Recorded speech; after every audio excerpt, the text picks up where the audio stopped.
Hey there and welcome back to the garden. Today we're going to repot, rearrange, and clean up this focal point we have in our backyard. I really do love all of these potted plants, but they've been severely neglected over the last 6 months. The rock shells and statues can also be showcased in a much better way. Some of the arrangements just need a little bit of trimming, while others have been growing for a long time and have become leggy and full of weeds and dead blooms and things like that, so I think it's time that we put some intentionality into this corner of our garden. First up we have the mushroom medley. This is by far one of my most beloved arrangements I have on the patio. I originally planted this 3 years ago, and the idea was to have the colors of the plants match the colors of the mushroom. But as you can see, everything has gotten very leggy and very overgrown. When they were first planted, everything was below the height of the mushroom. I actually made the mushroom myself out of concrete. You'll see a lot of concrete pieces throughout my garden in the videos, all of which are done by yours truly.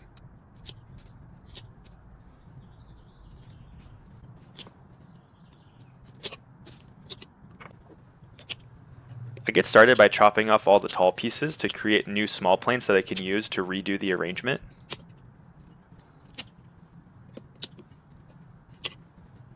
This soil seems pretty good, so I'm not going to do a full soil refresh on this one, but I will go through and wipe off any dead plant matter on the top. Some of these clippings are a little bit too long and oddly shaped, so I'm going to cut off any excess and also get rid of any excess leaves to make more of a straight clipping to put right into the soil. I'll use these needle nose clippers a lot throughout the video to create little holes to put the cuttings into. I'll speed up the videos now so you can see the arrangement be done in double time.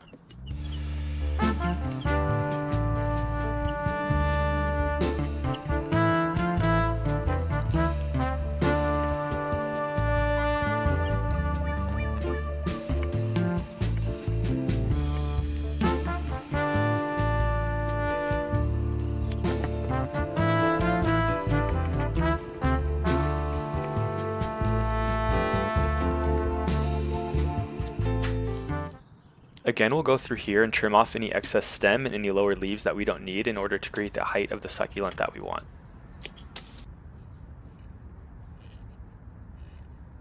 These cuttings are very floppy and overgrown, so I'm going to take off a lot of the leaves to create a nice little straight up bushel.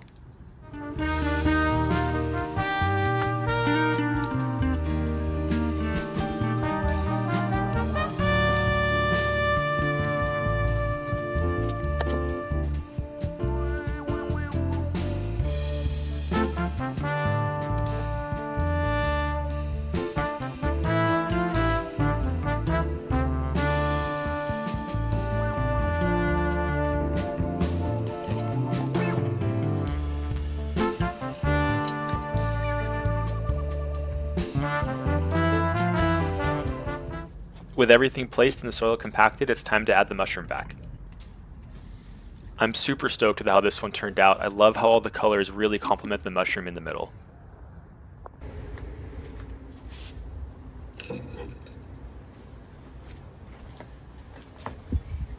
First, I want to point out that I love how the blooms of these plants turn into miniature plants at the tip of the stem.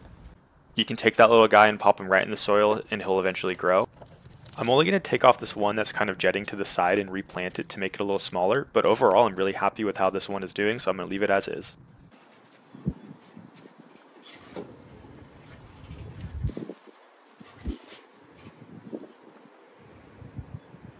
I picked up this green tentacle-like succulent from a swap meet about 4 years ago, and I have never seen it for sale anywhere else, not Home Depot, not Lowe's, not any nursery, so if you know what it is, please leave a comment down below.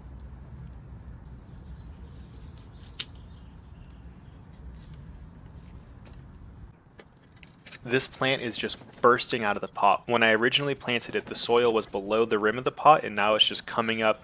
All the roots are pushing up, and you can see it's super hard to get out. I mean, just look at how the roots have started to circle around the inside of the pot. So I'm going to start by loosening up the soil and the roots and getting rid of any dead and decomposing roots, as well as choosing which plants are going to go back into the pot and which plants I'm going to toss to the side to use somewhere else.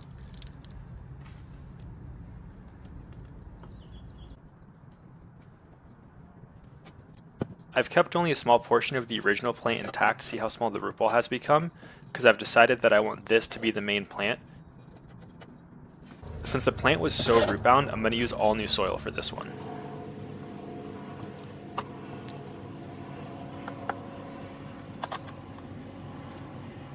With the main root ball firmly in place, it's time to start adding in the additional cuttings to refill the pot.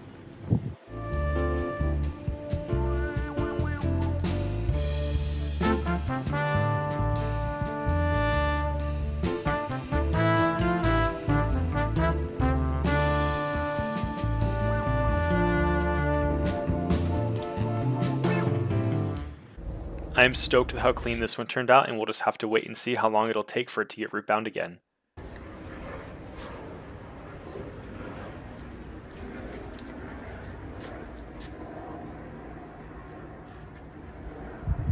This was planted at the same exact time as the mushroom medley from earlier in the video.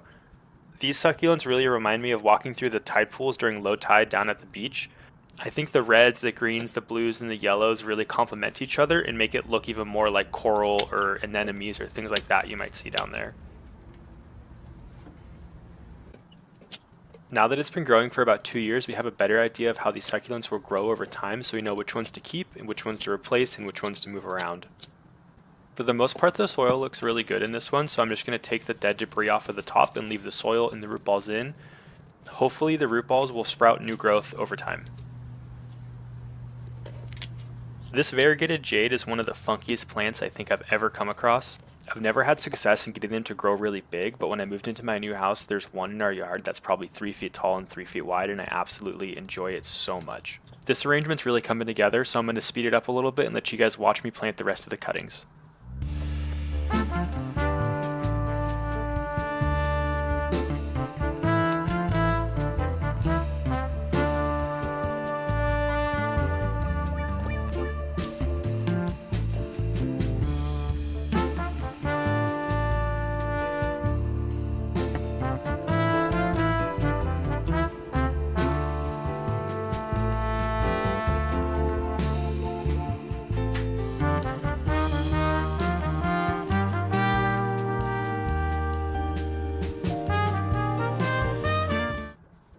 From so overgrown to looking just like sea anemones and coral at low tide, I am stoked with how this one came out.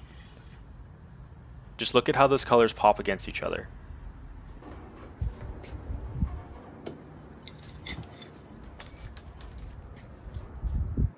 This will be a quick and easy repotting. So this plant is the same plant that the hedgehog arrangement is made out of, except the goal for this one is to have one singular plant grow as tall as possible. I've been really good over the years about pulling the pups off the base, but since it's been in the soil for about 5 years now, I thought it was a good idea to refresh the soil to give the plant some new nutrients.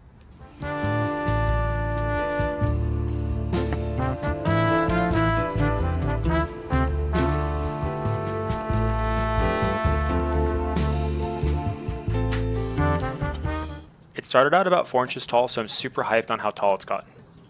Hopefully it can stand upright by itself, but I may have to put a stake behind it like it had in the past. Let's hope in 5 years it's 2 feet tall.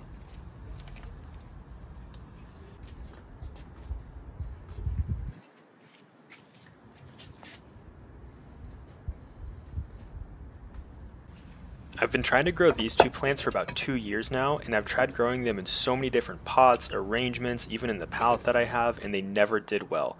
They've always gotten overshadowed by the other plants, and I really didn't want to lose them, so I put them in a pot together to keep a better eye on them, so I can keep the water up, so I can keep the fertilizer up, put them in different sunlight if they need it, and I am so stoked on how they are doing.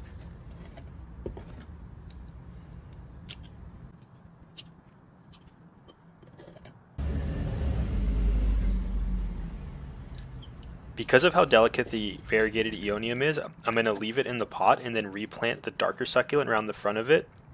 To fill in the rest of the pot, I'm going to use this interesting, really light colored succulent that I got at a garage sale the other week. I've never really seen anything like it. It almost looks like spikes, more so than soft tips like most succulents have.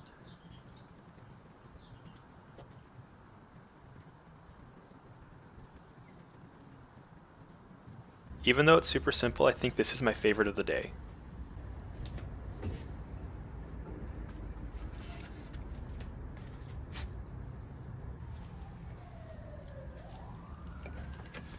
Here's another odd jade variety that I've been trying to cultivate.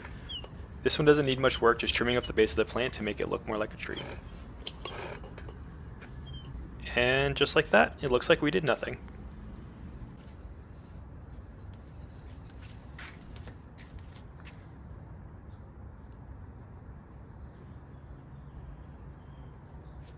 About 6 years ago, I was growing strawberries in this strawberry pot and my friend knocked it over and it shattered, but I thought it created a really cool basin that I could put some succulents into. The original goal for this was to create a mini boulder garden that resembles an alpine meadow with some low-lying succulents around the rocks. But over time, the Aeonium got way too big and everything got overcrowded. I tried to have reachers growing out of the holes on the side that they just never really quite did what I wanted to do. So after looking at this, I decided that the best thing to do was just take everything out and start from scratch. As I was taking everything out, I found the soil was super root bound and super dry and just not doing anything good for the plants anymore.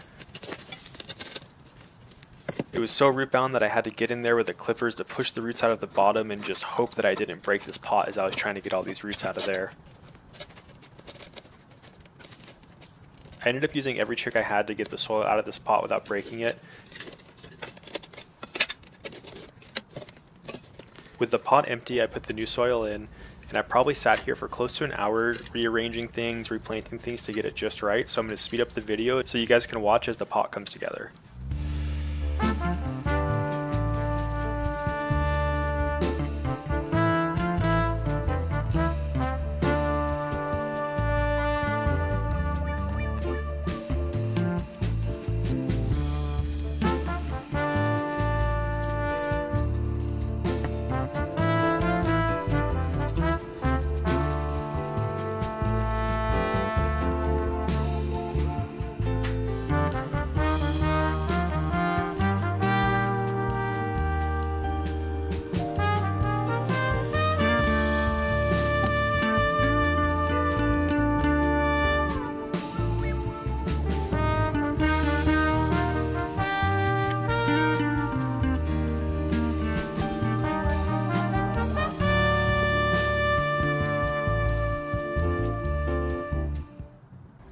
Here's another plant that I think is so interesting and I have no idea what it's called. I've killed maybe 4 of them over the years and I really hope that it grows in here.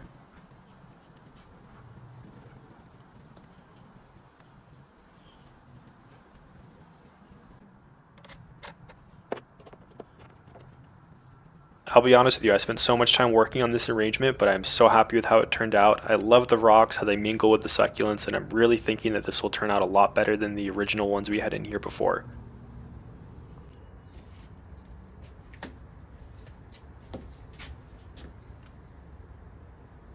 I call this one the sad paddler because the leaves look like paddles and it's always been sad. Even when it's doing well, it looks sad. This is the best it's ever looked and it looks sad.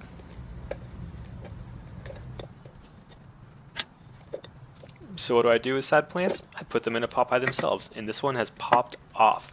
It's doing so much better. It's actually grown a lot. It's gotten too big for the pot, but I want to keep it in this size, so I'm just going to take off the one pup that's growing on the side of it and then repot it with some new soil and call it a day.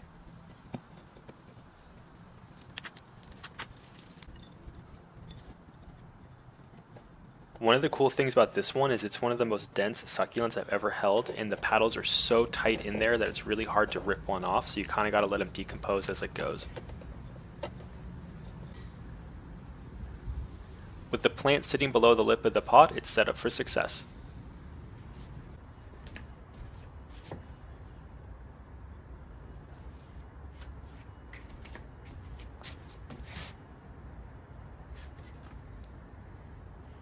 This one has been a really fun one to grow and try to get to do what I want it to do. It's actually 2 different varieties of Aeonium, the variegated one and the purple one, and I'm trying to get them to grow and intertwine with each other to look as if it's one plant. It's already kind of achieving this goal, so I'm just going through and cleaning up the leaves, cutting off any aerial roots, and then cleaning up the plant at the base of it. I'm using the plant at the base to look like grass, so think of it like an oak that has a bunch of arms with a nice meadow growing underneath it.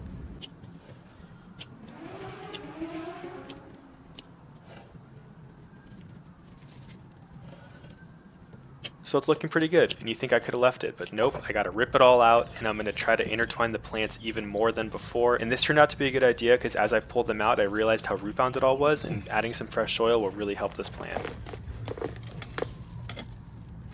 You can really just hear how dry and fibrous the soil is.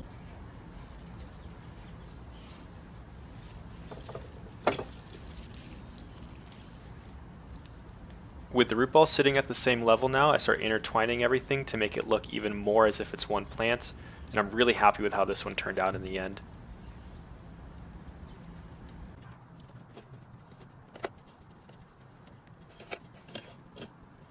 After spending way too much time trying to center this and make it just the right height, I added in the soil. I'm going to speed it up here again so you guys can watch as it gets filled in.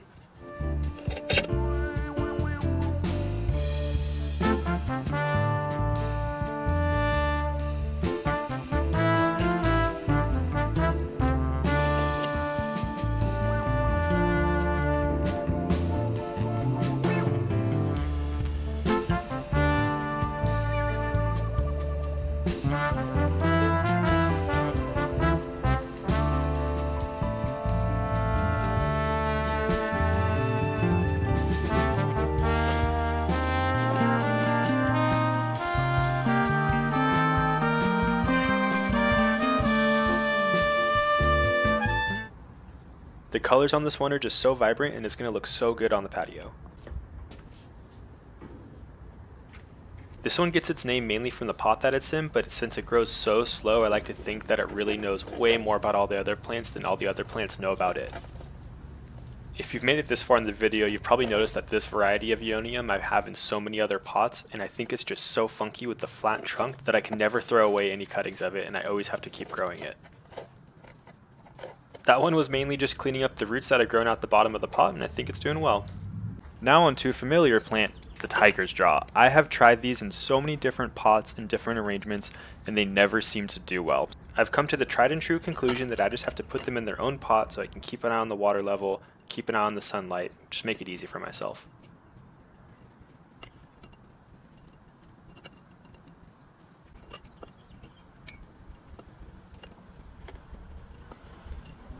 I'm also going to add another plant that looks really similar to a tiger's jaw, but I'm not really sure what it is, so if you have an idea, please drop it down in the comments. Fingers crossed they actually grow now. With all the fun work of the repotting finally done, it's time to clean up the room a little bit, get the broom out, and then place them back on the shelf.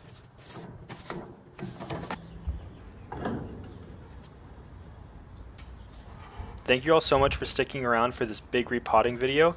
As we all know, the yard work never ends, so please subscribe to follow me along this gardening journey. And also stick around for the last minute to watch as these are all placed back in their home.